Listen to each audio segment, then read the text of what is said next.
त्याचबरोबर ज्या गुरुजनांनी मला या योग्यतेचं बनवलं की आज माझा हा सन्मान होत आहे, त्या गुरुजनांप्रती देखील मी माझा साष्टांग प्रणाम अर्पित करतो. माझे आईवडील की ज्या आईवडिलांनी खूप मोठ्या कष्टांमधून मला इथपर्यंत पोहोचवलं, त्या आईवडिलांना देखील मी साष्टांग दंडवत घालतो.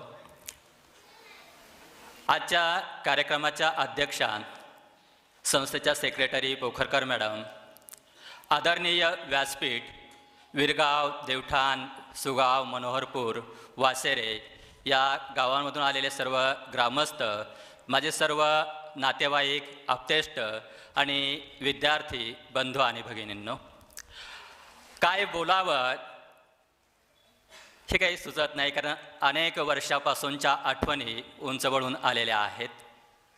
सर्वप्रथम तुम्ही माझा हा मान सन्मान केला, करणार आहात. अमृततुल्य अशा शब्दांनी तुम्ही माझा सन्मान केला, त्याबद्दल मी सर्वप्रथम माझ्या कुटुंबाच्या वतीने आपल्या सर्वांचा धन्यवाद मानतो. विद्यार्थी मित्रांनो, आज झालेला हा माझा जो सन्मान आहे, माझा जो सत्कार आहे, हा सत्कार माझ्या एकट्याचा नाही, तर हा सत्कार आहे ज्या आईवडिलांनी मला घडवलं. खूप कष्ट करून की आमची गरिबीची परिस्थिती अशी होती की 2 वेळचं जेवण मिळणं देखील मुश्किल होतं, शाळेचा युनिफॉर्म घेणं देखील मुश्किल होतं. अशा परिस्थितीमध्ये माझ्या आईवडिलांनी माझं शिक्षण पूर्ण केलं. हा खरा सन्मान त्या माझ्या आईवडिलांचा आहे. हा सन्मान आहे माझ्या गुरुजनांचा की ज्या गुरुजनांनी कष्ट घेऊन मला या योग्यतेचं बनवलं, मी शिक्षक होऊ शकलो. त्याचबरोबर अगदी मानाने मुख्याध्यापक पदावरून देखील मी निवृत्त होऊ शकलो. त्या माझ्या शिक्षकांचा, माझ्या गुरुजनांचा हा सन्मान आहे. हा सन्मान आहे त्या प्रत्येक गावामध्ये मी केलेल्या सर्व्हिसचा, त्या गावातील विद्यार्थी असतील, पालक असतील, ग्रामस्थ असतील, त्या गावांमधील विविध संस्थांचे पदाधिकारी असतील, त्यांचा देखील हा सन्मान आहे. हा सन्मान आहे मी ज्या ज्या शाळेमध्ये नोकरी केली, त्या प्रत्येक शाळेतील माझे जे सहकारी शिक्षक होते, ज्यांनी मला पूर्णतः पाठिंबा दिला, अशा माझ्या सर्व सहकारी शिक्षकांचा हा सन्मान आहे. आणि हा सन्मान आहे माझ्या अगस्त एज्युकेशन सोसायटीचे सेक्रेटरी, मग ते बाबा असतील, आई असतील, आत्ताच्या सेक्रेटरी शैलजा पोखरकर मॅडम असतील, आणि संस्थेचे कार्याध्यक्ष Shriji Naikwadi sir, Satiji Naikwadi sir, Sandeepji Naikwadi sir, या सर्वांचा हा सत्कार आहे, या सर्वांचा हा मान आहे. वेळ खूप झालेला आहे, अगदी थोडक्यात मी माझं मनोगत व्यक्त करतो. विद्यार्थी मित्रांनो, मला या पदापर्यंत पोहोचलं, माझं शिक्षण पूर्ण केलं, त्या आईवडिलांबद्दल मी सर्वप्रथम बोलणार आहे. माझे आईवडील दोघंही निरक्षर आहेत. म्हणजे आमच्या संपूर्ण माझ्या पंजोबापासूनच्या पिढ्यांचा जर विचार केला तर घरामध्ये सर्वप्रथम शिक्षण घेतलेला मीच आहे. माझ्या आईवडिलांनी आढळा धरण असेल देवठाणचं, त्या धरणावर खूप कष्ट केलेले आहेत. डोक्यावर मातीच्या टोकऱ्या वाहिलेल्या आहेत. त्या धरणापूर्वी माझ्या वडिलांनी मला सांगितलं की पूर्वी शेतांमधून बांध घालून दिले जात होते, की ज्याला आयकट असं म्हटलं जात होतं. तर त्या शेताचे बांध घालण्याचं काम त्यांनी केलेलं आहे. 1974ला ज्यावेळेस देवठाण धरणाचं काम पूर्ण झालं, त्यावेळेस माझ्या वडिलांनी निर्णय घेतला की देवठाण गाव सोडायचं आणि विरगाव या ठिकाणी थोरातांची जमीन त्यांनी वाट्याने करायला सुरुवात केली. आणि त्याच वर्षी म्हणजे 74-75ला माझ्या शिक्षणाला देखील सुरुवात झाली. माझं सुरुवातीचं जे शिक्षण आहे ते विरगावच्या एका वस्ती शाळेमध्ये झालं, की ज्या वस्ती शाळेमध्ये एक गायांचा गोठा होता. निम्म्या भागामध्ये गाया असायच्या आणि निम्म्या भागामध्ये आम्ही शिक्षण घेत होतो. माझं पाया पक्का करण्याचं काम जे आहे ते खरं तर 1ली ते 3रीला मला असणारे जे कदम गुरुजी होते, त्यांनी खरं तर माझा पाया पक्का केला आणि त्यामुळे मला पुढे कुठल्याही प्रकारची अडचण आली नाही. त्यानंतर पुढचं जे शिक्षण आहे, माझं 4थीचं शिक्षण जीवन शिक्षण विद्यामंदिर देवठाण या ठिकाणी झालं. तिथे मला 4थीला शिकवायला जगताप गुरुजी होते. त्यांनी अजून पुढचा माझा पाया पक्का करत नेला आणि मला आठवणीत राहणारं खरं माझं शिक्षण आहे ते म्हणजे आढळा विद्यालय देवठाणमध्ये माझं झालेलं जे माध्यमिक शिक्षण आहे, त्या शिक्षणाने खरंच मला यशाची पायरी दाखवली. पण त्या विद्यालयामध्ये असणारे मुख्याध्यापक गोपाळे सर असतील किंवा मला हिंदी आणि समाज अभ्यास शिकवणारे सातपुते सर असतील, इंग्रजी शिकवणारे माझे वालझाडे सर असतील की जे आत्ता इथे बसलेले आहेत, गणित शिकवणारे गव्हांदे सर असतील, मराठी शिकवणारे सहाने सर असतील, यांनी खऱ्या अर्थाने मला या माध्यमिक शाळेमध्ये खऱ्या अर्थाने शिक्षण दिलं. मी पुढे सायन्स घेऊन यशस्वी होऊ शकलो त्याचं सर्व श्रेय माझे गुरु वालझाडे सर जे आहेत त्या वालझाडे सरांना मी देईल, कारण त्यांनी माझा इंग्रजीचा पाया पक्का करून घेतला आणि त्यामुळे मी इंग्रजीमध्ये पुढे सायन्सचं चांगल्या प्रकारे शिक्षण घेऊ शकलो. त्याचबरोबर गोपाळे सर, गव्हांदे सर यांनी माझ्या गणिताचा पाया पक्का केला, त्यामुळे देखील मी पुढे सायन्सला चालवू शकलो. आणि आम्ही 10वीमध्ये असताना आधी शेवटचे 4-5 महिने असताना शेनकर सर आले, DT वागचौरे सर आले, ते देखील माझे गुरुजन आहेत. विद्यार्थी मित्रांनो, असं माझं शिक्षण चालू असताना माझ्या जीवनामध्ये एक असा क्षण आला की जो माझ्या जीवनाला टर्निंग पॉईंट देऊन गेला. तो खरा माझ्या आयुष्यातील टर्निंग पॉईंट होता. विद्यार्थी मित्रांनो, वर्गामध्ये मी जरी हुशार होतो, सर्व काही व्यवस्थित चालू होतं, परंतु एक माणूस आहे आणि त्या माणसाला दुर्बुद्धी कधीतरी सुचते. विद्यार्थी मित्रांनो, मी 7वीत असताना सर्वसाधारणपणे नोव्हेंबर किंवा डिसेंबर महिना असेल, माझे जे मोठे चुलते की जे देवठाणलाच राहत होते ते असेच एकदा विरगावला आलेले होते. रविवारचा दिवस होता आणि मग रविवारच्या दिवशी आल्यानंतर दुपारी ते घरी जाण्यासाठी निघाले आणि मला म्हटले, सीताराम चल आज आपण सुट्टीच आहे, देवठाणला दोडक नदीला जावं. आणि मग मी वडिलांना न विचारता मी त्यांच्याबरोबर ते आमची वाडी जी दोडक नदी होती त्या वाडीला गेलो, रविवारचा मुक्काम केला आणि दुसऱ्या दिवशी त्या दोडक नदीवरून विरगावला येताना मला थोडासा उशीर झाला. वडील शेतामध्ये नांगरणीचं काम चालू होतं, ते शेतात नांगर धरायला निघून गेलेले होते. उशीर झाल्यामुळे त्या दिवशी मी शाळेतच गेलो नाही आणि मग आमच्या थोड्याशा ज्या काही शेळ्या होत्या त्या शेळ्या घेऊन मी डोंगराला चारायला निघून गेलो. संध्याकाळी घरी आलो, वडील देखील नांगर सोडून घरी आलेले होते. मी त्या दिवशी शाळेत गेलेलो होतो. वडिलांना खूप राग आलेला होता की मी शाळा बुडवलेली होती. त्या दिवशी वडील मला खूप बोलले, इतके बोलले की मी जेवण करताच रडत रडत झोपून गेलो. परंतु मनामध्ये विचारांचं काहूर उठलेलं होतं, झोप देखील लागत नव्हती. आणि मग अशा प्रकारे गोधडीमध्ये तोंड लपून झोपलेलं असताना मी डोक्यामध्ये एक निश्चय केला की उद्यापासून शाळेचं तोंडच पाहायचं नाही. आणि मग अशा प्रकारे विचार करता करता झोप लागली. शाळेचं तोंड पाहायचं नाही म्हटल्यानंतर दुसरं काम केलंच पाहिजे. आणि मग पहाटे मला जाग आली. त्यावेळेस घरामध्ये कुणाकडे नव्हते, परंतु पहाटेचे 5 किंवा 5:30 वाजले असतील, कारण खूप अंधार होता. वडील झोपलेले होते. आम्ही ज्या थोरातांची शेती वाट्याने करत होतो ते नांगरणीचं काम चालूच होतं. मी वडिलांना माहीत व्हायच्या आत, म्हणजे ते उठायच्या आत त्यावेळेस 4 बैलांचा नांगर असायचा. मी ते 4ही बैल सोडले आणि जिथे नांगरणीचं काम चालू होतं त्या शेतामध्ये गेलो आणि तिथे बैल चरायला सोडून दिले. सकाळी उजाडल्यानंतर वडील आले. वडील आल्यानंतर माझ्याशी एक शब्द देखील बोलले नाहीत आणि बैल धुतले, नांगरणीचं काम चालू झालं. जवळजवळ 10-15 मिनिटं गेले. वडिलांनी एक शब्दाने देखील माझ्याशी बोलले नाहीत. आणि मग अशा प्रकारे फक्त ते नांगरणीला असणारी बैलांची जी साखळी आहे त्या साखळीचा आवाज येत होता फक्त. आणि त्या समजवण्यामधून माझ्या देखील ते लक्षात आलं आणि मी वडील नांगरावर होते. मी घरी आलो, दप्तर घेतलं आणि शाळेमध्ये गेलो. विद्यार्थी मित्रांनो, खरा टर्निंग पॉईंट माझ्या जीवनातील तो होता, कारण त्या दिवसापासून मी 10वी सुटलो, परंतु एकही दिवस शाळा बुडवली नाही. फक्त शाळाच बुडवली नाही तर मी प्रत्येक वर्गामध्ये प्रगती करत गेलो. अगदी सुरुवातीला माझा वर्गामध्ये 15-16च्या पुढे नंबर होता, परंतु 7वीला मी आलो त्यावेळेस 10वा नंबर होता, 8वीला आलो त्यावेळेस 5वा होता आणि 9वीपासून ते 10वीची SSC परीक्षा सुटेपर्यंत माझा वर्गामध्ये 2रा नंबर होता. त्यानंतर देखील मी कॉलेजचं जेव्हा 10वी सुटल्यानंतर आम्ही ज्यांची शेती वाट्याने करत होतो ते म्हटले की तू पुण्याला चल, तिथे डिप्लोमा कर. मी पुण्याला डिप्लोमाला ॲडमिशन घेतलं.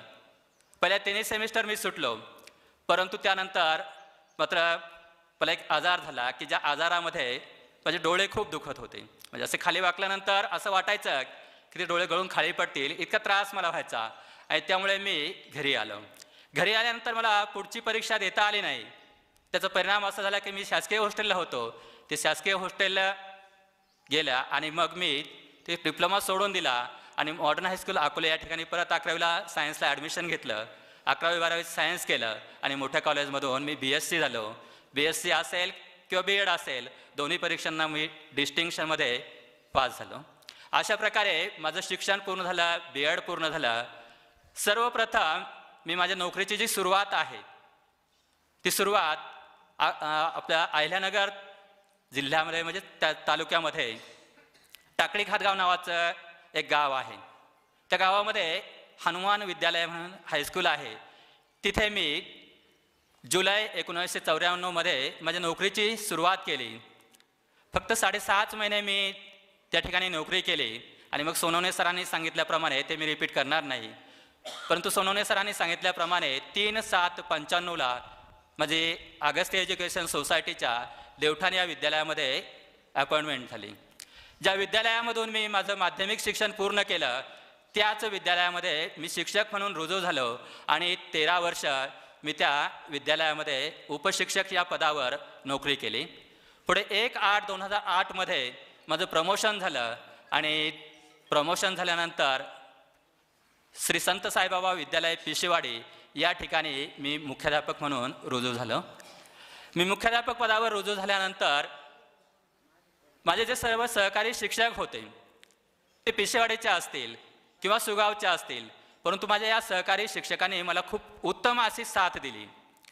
कारण फक्त टीमचा कॅप्टनच चांगला असून चालत नाही, तर टीममध्ये असणारे सर्व खेळाडू देखील चांगले असावे लागतात.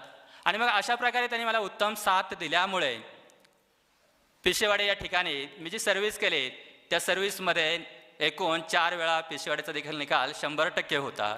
आणि सुगाव या ठिकाणी देखील मी जे 9 वर्ष सर्व्हिस केली तर सुगाव या ठिकाणी देखील 4 वर्ष विद्यालयाचा निकाल 100% आहे. म्हणजे मी जी सर्व्हिस केली जवळजवळ 17 वर्ष मुख्याध्यापक होतो, त्याच्यातील जवळजवळ 8 वेळा विद्यालयांचा निकाल 100% लागलेला आहे. आणि हे सर्व श्रेय जे आहे हे सर्व श्रेय माझ्या सहकारी शिक्षकांचं आहे. ज्या ज्या गावामध्ये मी नोकरी केली त्या गावातील जे पालक असतील, ग्रामस्थ असतील, इतर जे पदाधिकारी असतील, विद्यार्थी मित्र यांचं ते श्रेय आहे. त्याचबरोबर मला सतत मार्गदर्शन करणारे, माझ्या पाठीशी खंबीरपणे उभे राहणारे अगस्त्य एज्युकेशन सोसायटीचे सर्व पदाधिकारी असतील. विद्यार्थी मित्रांनो, मागच्या वर्षीच्या आपल्या निकालाचा जर विचार केला तर मागच्या वर्षी आपल्या विद्यालयाचा निकाल 100% तर लागलाच, परंतु आपल्या विद्यालयामध्ये प्रथम आलेली जी विद्यार्थिनी आहे ती जिल्ह्यामध्ये देखील प्रथम आलेली आहे. आणि तालुक्यामध्ये पहिले जे 5 विद्यार्थी आहेत त्यामध्ये पहिले 3 विद्यार्थी हे आपले महात्मा फुले विद्यालयाचे आहेत. मला अनेक माझे मुख्याध्यापक असतील किंवा इतर विद्यालयातील शिक्षक असतील त्याने एकच सांगितलं की याचसाठी केला होता अट्टहास शेवटचा दिस गोड व्हावा. आणि खरोखर मी केलेली जी सर्व्हिस आहे त्याचं शेवटचं वर्ष, शेवटचा दिवस हा निश्चितच गोड झालेला आहे. विद्यार्थी मित्रांनो, मी शेवटची आठवण सांगतो आणि थांबणार आहे. विद्यार्थी मित्रांनो, ज्या बाबांच्या सहीने माझी अपॉइंटमेंट झाली त्याच बाबांबरोबर मला 2 वेळेस प्रवास करण्याचं नशीब लाभलं. पहिल्या वेळेस सर्वसाधारणपणे मला वाटतं 1997 हे वर्ष होतं.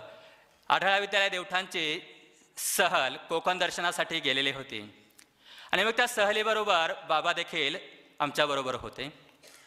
त्यावेळेस आम्ही ज्यावेळेस सज्जनगडाला गेलो, ते सज्जनगडाला गेल्यानंतर बसमधून उतरल्यानंतर आम्ही सज्जनगड चढायला सुरुवात केली. आणि मग सज्जनगड चढत असताना बाकीचे शिक्षक थकले, विद्यार्थी थकले, परंतु बाबा मात्र थकलेले नव्हते.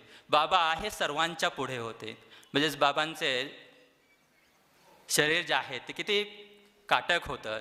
त्या वयामध्ये जवळजवळ त्यावेळेस त्यांचं 71-72चं वय असेल, त्या वयामध्ये देखील ते सर्वांच्या पुढे होते. दुसरा प्रसंग आहे सप्तशृंगी गडाचा. आम्ही गौतम सर जे मला इंग्रजी शिकवायला होते 1 वर्ष, त्यांच्या वडिलांचा 10वा होता. त्या 10व्याला आम्ही कळवण तालुक्यामध्ये पाळ्याला गेलेलो होतो. आणि मग पाळ्यावरून परत येताना बाबा म्हटले की आपण सप्तशृंगी देवींचं दर्शन घेऊन जाऊ. परंतु ज्यावेळेस वर गाड्या जातात तिथे गेटवर जाऊन चौकशी केली त्यावेळेस त्यांनी असं सांगितलं की रस्त्याचं काम चालू आहे, त्यामुळे वर गाड्या जाऊ शकत नाहीत. आणि म्हणून मग त्यावेळेस एलमामे सर आणि उदमले सर बरोबर होते. म्हणे आपण वर जाण्याचा वेळ कॅन्सल करू, कारण पायी खूप चढून जावं लागणार आहे. परंतु बाबा म्हटले की नाही, आपण दर्शन घेऊनच जायचं, आपण पायी जाऊ. आणि मग त्यावेळेस देखील बाबांचं वय 75च्याही पुढे असेल, परंतु त्यावेळेस आम्ही पायी पायी सप्तशृंगी गडावर गेलो, दर्शन घेतलं आणि पायी पायीच खाली आलो. असे माझं नसीब की बाबांबरोबर मला प्रवास करण्याचा 2 वेळेस योग आला. विद्यार्थी मित्रांनो, लास्ट बट नॉट लिस्ट माझी पत्नी रंजना. मी हे सर्व काही करू शकलो, शाळेमध्ये मी जास्तीत जास्त वेळ देऊ शकलो, त्याचं एकमेव कारण की माझी पत्नी रंजना माझ्या पाठीशी खंबीरपणे उभी राहिली. तिने मला कुठलीच घरची काळजी ठेवली नाही. अगदी मुलांचा आजारपण असेल तरी ती स्वतः दवाखान्यामध्ये मुलांना घेऊन जात होती. नातेवाईक आप्तेष्ट यांचे कौटुंबिक कार्यक्रम असतील, रविवार असेल तरच मी जात होतो, परंतु इतर सर्व कार्यक्रमांना ती उपस्थित राहिली. तिने खूप मोठी खंबीर अशी साथ मला दिली. त्याचबरोबर माझी मुलगा अभिजित आणि मुलगी नीलम यांनी देखील मला खूप मोलाची अशी साथ दिली. कधीही कोणत्याही गोष्टीसाठी त्यांनी माझ्याकडे कुठल्याही प्रकारचा हट्ट केला नाही. माझी नीलम तर मला काही वेळेस मुद्दाम म्हणायची की ज्या दिवशी तुम्ही काहीही कारण नसताना रजा टाकून घरी राहशाल, त्या दिवशी सूर्य पश्चिमेला उगवलेला असेल. कारण त्यांनी पाहिलं होतं की मी आजारी असेल. असे 2-3 वेळेस घडलं की मला टायफॉईड झालेला होता.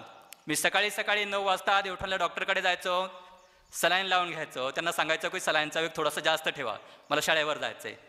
आणि मग 1.5 तास डॉक्टर म्हणायचे की अंगात अशक्तपणा आहे, घरी आराम करा. मी डॉक्टरांना सांगायचो की हो, निश्चितच मी आराम करेल. परंतु घरी पोहोचल्यानंतर मात्र मी डबा घ्यायचो आणि शाळेमध्ये जायचो.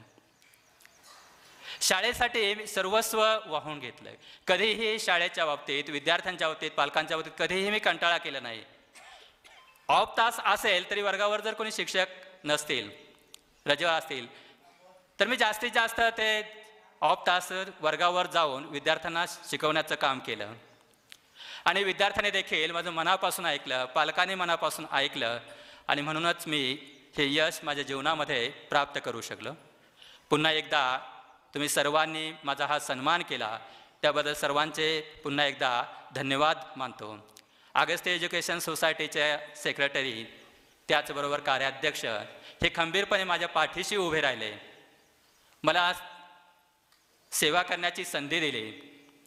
वेळोवेळी मला समजून घेतलं. सरांनी जे आठवण सांगितली त्यावेळेस खरोखर माझी मनस्थिती तीच होती, कारण मी सरांकडे रडलो होतो आणि रडून खरंच मी सांगितलं होतं की मी स्वेच्छानिवृत्ती घेत आहे. परंतु त्यावेळेस सतीश नायकवाडी सर माझ्या पाठीशी उभे राहिले आणि त्यामुळे आजचा हा दिवस मला पाहायला भेटलेला आहे. मी त्यांचे अगदी मनपूर्वक धन्यवाद देतो, त्यांच्या ऋणातच राहू इच्छितो. विद्यार्थी मित्रांनो, तुम्हा सर्वांना पुन्हा एकदा धन्यवाद देतो. तुमच्या भावी आयुष्यासाठी माझ्या कुटुंबातर्फे शुभेच्छा देतो आणि थांबतो. जय हिंद, जय भारत. धन्यवाद सर.